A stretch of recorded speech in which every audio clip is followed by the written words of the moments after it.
ಸರ್ವಮಂಗಳ ಮಾಂಗಲ್ಯೆ ಶಿವೆ ಸರ್ವಾರ್ಥ ಸಾಧಿಕೆ ಶರಣ್ಯೇ ತ್ರ್ಯಂಬಕೆ ಗೌರಿ ನಾರಾಯಣಿ ನಮೋಸ್ತುತೆ. ಯಾವ ಮಂಗಳ ಕಾರ್ಯವೂ ಆಗಬೇಕಾದರೆ ಸುವಾಸಿನಿಯರು ಮುತ್ತೈದೆಯರು ಅವರು ಒಂದು ದೇವಿಯ ಸ್ವರೂಪದಲ್ಲಿ ಬಂದು ಅದು ನಡೆಸತಕ್ಕಂಥದ್ದು ಶ್ರೇಷ್ಠಕರವಾದದ್ದು.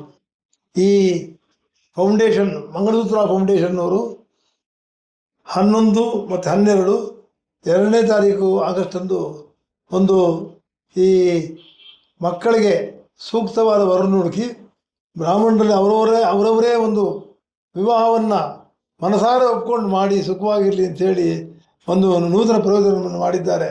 ತುಂಬ ಸಂತೋಷ, ಶ್ಲಾಘನೀಯ. ಎಲ್ಲಕ್ಕಿಂತ ಹೆಣ್ಮಕ್ಕಳು ಒಳ್ಳೆ ಮನೆಯಲ್ಲಿ ಸುಖವಾಗಿದ್ದರೆ ದೇಹ ಚೆನ್ನಾಗಿರುತ್ತೆ. ಈ ದೇಶದಲ್ಲಿ ಇನ್ನೂ ಹೆಣ್ಮಕ್ಕಳಿಗೆ ಭಯ ಹೋಗಿಲ್ಲ. ಗುಂಡ್ರೌಡಿಗಳು ಅವರು ಇವರು ಬೆನ್ನತ್ತೋದು ಹೆಣ್ಮಕ್ಳು ಹಿಂಸೆ ಕೊಡ್ತಾನೆ ಇದ್ದಾರೆ. ಇಂಥವೆಲ್ಲ ಆದಾಗ ನೀವು ಈ ರೀತಿ ನೀವು ರಾಜ್ಯ ಮಟ್ಟದಲ್ಲಿ ಬ್ರಾಹ್ಮಣರು ವಧುವರನ್ನು ಮಾಡಿ ಅವರವರಲ್ಲೇ ಅವರ ಸಂಸಾರದಲ್ಲಿ ಇರ್ತಕ್ಕಂಥ ಒಳ್ಳೆಯ ಹುಡುಗರನ್ನ ಅವ್ರಿಗೆ ಆಗ್ಬಂದು ಇಷ್ಟಪಟ್ಟು ಮಾಡಿಕೊಂಡ್ರೆ ಯಾವ ಗಲಾಟೆ ಅವಕಾಶಗಳಿಲ್ಲ. ಹೆಣ್ಣಿಗೆ ಒಂದು ಗಂಡನ ಆಶ್ರಯ ಇರಲೇಬೇಕು. ಇಲ್ಲದೇ ಅವ್ಳಿಗೇನು ಗ್ಯಾರಂಟಿ ಇದೆ? ಏನಿಲ್ಲ, ಜೀವನವೇ ದುಸ್ತರವಾಗ್ಬಿಡುತ್ತೆ. ಅದರಿಂದ ಭಾಳ ಪುಣ್ಯಕರವಾದ ಒಂದು ಕೆಲಸವನ್ನು ಮಾಡಿದ್ದೀರಾ. ಯಶಸ್ವಿ ನಡೆದಿ. ನೀವು ಮಾಡಿದ ಮಕ್ಕಳಿಗೆ ಈ ಅನ್ವೇಷಣೆ ಮಾಡಿ ಮದುವೆ ಮಾಡಿಸೋ ಪುಣ್ಯದಲ್ಲಿ ನಿಮ್ಗೆ ಹೆಚ್ಚು ಭಾಗಿರುತ್ತೆ. ನೋಡಿ, ಕಾಕತಾಳೀಯ ಒಂದು ಕಡೆ ಗಜೇಂದ್ರನಾಥಕ್ಕೆ ಬಂದಿದ್ದೇನೆ, ಇಲ್ಲಿ ಕೂತಿದ್ದೇನೆ, ಆರದ ಬಗ್ಗೆ ಹೇಳಿದ್ದೇನೆ. ಈ ಯಾವುದಾದ್ರೂ ಕೂಡಲೇ ಅರ್ಜೆಂಟ್ ಮದುವೆ ಆದರೆ ಗಜೇಂದ್ರ ವಿಲಾಸಲ್ಲೇ ಒಂದು 100 ದಿನಕ್ಕೆ ಮದುವೆ ಮಾಡಿ. ಅದು ತುಂಬ ಸಂತೋಷವಾದ ವಿಚಾರ.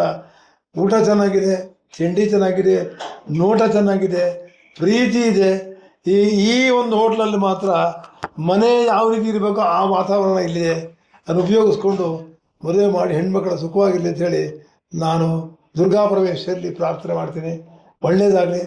ಈ ಹೆಣ್ಮಕ್ಕಳು ಅಷ್ಟೇ ಶಾಂತತೆಯಿಂದ ಯಾವ ಸಿಕ್ಕಿದೆ ಪಂಚಾಮೃತ ಅಷ್ಟೇ. ಯಾರನ್ನು ಮದುವೆ ಆಗ್ತಾರೋ ಅವನ ಜೊತೆ ಬಾಳಿ ಸುಖಪಟ್ಟು ಮಕ್ಕಳು ಮೊಮ್ಮಕ್ಕಳೆಲ್ಲ ನೋಡಿಕೊಂಡು ಸುಖವಾಗಿ ಚೆನ್ನಾಗಿರಬೇಕು. ಅದಾಗಬೇಕು ಅಂತಾದರೆ ಹೆಣ್ಮಕ್ಕಳಿಗೆ ಶಾಂತಿ ಇರಬೇಕು, ಸಹನೆ ಇರಬೇಕು. ಶಾಂತಿ ಸಹನೆ ಎರಡಿದ್ರೆ ಮದುವೆ ಯಶಸ್ವಿಯಾಗಿರುತ್ತೆ. ಮದುವೆ ಯಶಸ್ವಿಗೊಟ್ಟು ಆ ಹೆಣ್ಮಕ್ಕಳ ಶಾಂತಿ, ಆ ಶಾಂತಿಯಲ್ಲಿ ಮುಗ್ಧತೆ, ಆ ಮುಗ್ಧತೆಯಲ್ಲಿ ಸಂದೇಶ. ಏನು ಸಂದೇಶ? ನೋಡಪ್ಪ, ನಾನು ನಿಮ್ಮ ಮನೆಗೆ ಬಂದಿದ್ದೀನಿ, ನೀನು ಕಾಪಾಡ್ತಾ ಇದ್ದೀನಿ, ನಿಂಗೆ ಏನು ಬೇಕು ಹೇಳು. ಅಷ್ಟು ಹೇಳಿದ್ರೆ ಸಾಕು. ಅಷ್ಟು ಹೇಳಿದ್ರೆ ಅಂದರೆ ಯಾರೂ ಮದುವೆನ ಗಲಾಟೆ ಮಾಡ್ಕೊಳ್ಳೋಕ್ಕೆ ಮದುವೆ ಮಾಡ್ಕೋಬೇಕಾಗಿಲ್ಲ. ಆದರೆ ಹೆಂಡತಿನ ಅಂದು ಮಾಡಿ ಬೈದು ಮಾಡಿ ಮದುವೆನ ಯಾವುದಕ್ಕೂ ಅವಕಾಶಗಳಿಲ್ಲ. ಪ್ರೀತಿಯಿಂದ ಬಾಳಬೇಕು. ಇಲ್ಲಿ ಹೆಣ್ಣು ದೊಡ್ಡದು ಗಂಡು ದೊಡ್ಡದು.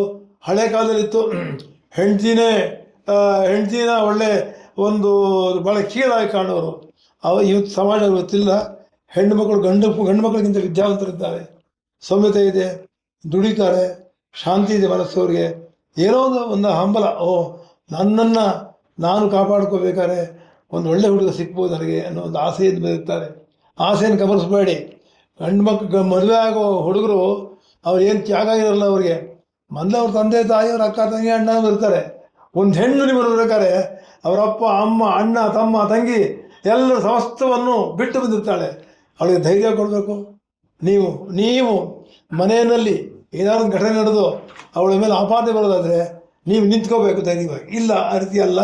ನೀವು ಅವಳಿಗೆ ನಾವು ಬುದ್ಧಿ ಹೇಳ್ತೀನಿ, ನೀವು ದೊಡ್ಡದು ಮಾಡಬೇಡಿ ಅಂಥೇಳಿ ಗಂಡನ ಪ್ರೀತಿಯಿಂದ, ಗಂಡನ ಬಲದಿಂದ, ಗಂಡ ಕೊಡದ ಉತ್ತೇಜನದಿಂದ ನಿಜವಾಗ್ಲೂ ಎಲ್ಲ ಹೆಣ್ಮಕ್ಳು ಒಳ್ಳೆ ಹೆಂಡತಿರಾಗಿ ಬಾಳ್ತಾರೆ. ನಿಮ್ಮನ್ನು ಭಾಳ ಚೆನ್ನಾಗಿ ಇಟ್ಕೊಂಡು ಸುಖವಾದ ಬಾಳಿರಬೇಕು. ಭಾಳಲ್ಲಿ ಸೌಂದರ್ಯ ಇರಬೇಕು, ಅದರೊಳಗೆ ಪ್ರೀತಿ ಇರಬೇಕು, ಅದ್ರಲ್ಲಿ ನಂಬಿಕೆ ಇರಬೇಕು, ವಿಶ್ವಾಸ ಇರಬೇಕು. ಗಂಡನ ನೋಡ್ಕೋಬೇಕಾದ್ರೆ ಅದು ಹೆಂಡತಿನೇ. ಆದರೆ ಹೆಂಡತಿಗೆ ಏನೇನು ಸೌಕರ್ಯ ಇರಬೇಕು ಅದೆಲ್ಲ ಕೊಟ್ಟು ಮನೆಯಲ್ಲಿ ಅವ್ರ ತಂದೆ ತಾಯಿ ಅಣ್ಣ ತಮ್ಮ ಏನು ಪ್ರೀತಿ ಕೊಡ್ತಿದ್ರು ಅದನ್ನು ತುಂಬೋ ದೊಡ್ಡ ಕೆಲಸ ಗಂಡನ ಮೇಲೆ ಇರುತ್ತೆ. ಅದು ಮಾಡಿದ್ರೆ ಯಾವ ಒಂದು ಜಗಳಕ್ಕೂ ಹೋಗಬೇಕಾಗಿಲ್ಲ, ಕಲಕ್ಕೂ ಹೋಗಬೇಕಾಗಿಲ್ಲ, ಎಲ್ಲರೂ ಭಾಳ ಚೆನ್ನಾಗಿರುತ್ತೆ. ಆದರೂ ಮಂಗಳಸೂತ್ರ ಫೌಂಡೇಶನ್ನು ಮಾಂಗಲ್ಯವನ್ನು ಕಟ್ಟೋದು ಎಷ್ಟು ಮುಖ್ಯ. ಮಂಗಳಸೂತ್ರ ಮಾಂಗಲ್ಯ ಕಟ್ಟೋದೆ. ಮಾಂಗಲ್ಯಂ ತಂತು ನಾನೇನ ನಮ್ಮ ಜೀವನ ಹೇತು ಅಂತ ಮಂತ್ರವೇ ಇದೆ. ಒಳ್ಳೆ ಕೆಲಸ ಮಾಡ್ತಿದ್ದೀರಾ. ಈ ರಾಜ್ಯದ ಯುದ್ಧಗಳು ಮಾಡ್ತಾಯಿದ್ದೀರಾ. ಆ ಸಾಕ್ಷಾತ್ ಪರಮೇಶ್ವರಿ ಸ್ವಯಂವರ ಪಾರ್ವತಿನೇ ನೀವು ಮಾಡಿ ಮದುವೆ ಯಶಸ್ಸಿಗೆ ಅನುಗ್ರಹ ಮಾಡಿ ನಿಮ್ಮ ಸಂಸ್ಥೆನೂ ಚೆನ್ನಾಗಿರಲಿ. ನಿಮ್ಮಿಂದ ಮದುವೆಯಾದ ಹೆಣ್ಮಕ್ಳು ಸುಖವಾಗಿ ಇದ್ದು ನಿಮ್ಮನ್ನು ಯಾವಾಗ ನೆನೆಸ್ಕೋತಾ ಇರಲಿ. ಅದೇ ನಿಮ್ಮ ಶ್ರೇಯಸ್ಸು ಕಾರಣವಾಗಲಿ ಅಂತೇಳಿ ನನ್ನ ಮಾತು.